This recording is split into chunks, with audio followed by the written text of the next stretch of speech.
Well, it's on. It's on.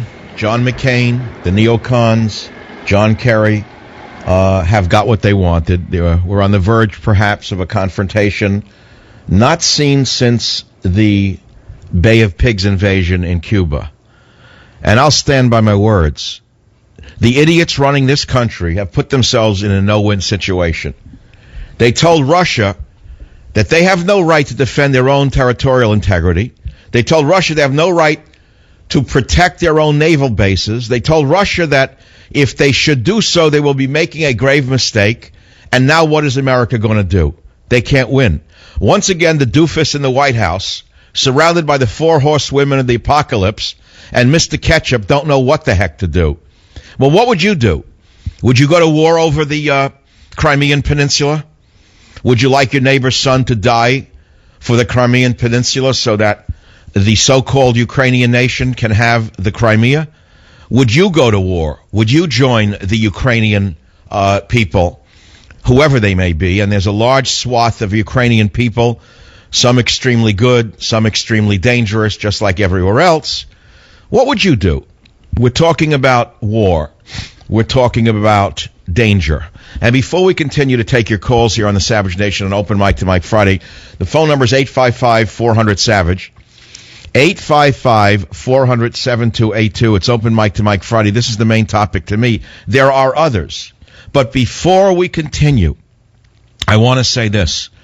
I want everyone to pray for peace, because sometimes if enough people don't get hysterical, you can stop something bad from happening.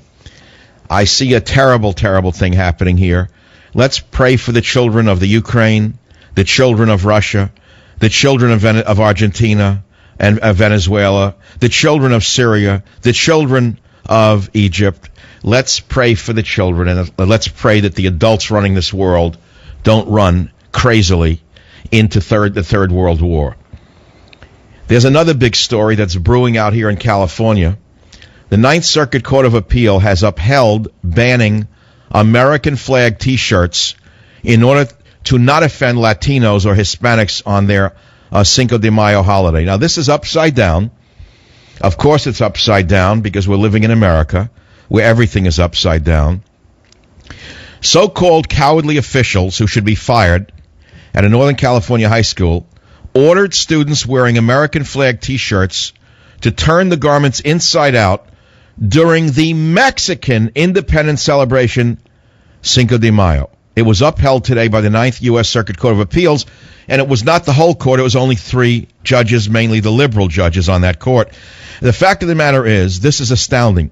Can you imagine if American students went to Mexico and were in a Mexican school, and during the Cinco de Mayo celebration, they came there with American flag T-shirts, and instead of being beaten up and thrown out of the country for offending the Mexicans were told, turn your Mexican flag T-shirts inside out so you don't offend the Americans.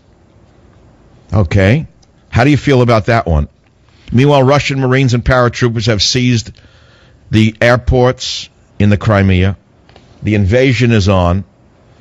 Yesterday, Obama became the first black president, according to CNN, who broke into tears for ruling out giving any money to poor whites and to women. Once again, Obama has shown his racism and his divisiveness with his absurd program called his Brother's Keeper, or Our Brother's Keeper, where he said he will give money only to young blacks and Hispanics to help them make their way in the world. Not one peep in the entire media that I know of about this racist, illegal program. This is illegal. It's racist. It's unconstitutional. I don't understand where the women are on this. Women can't apply. Whites can't apply. Chinese can't apply. What world is the president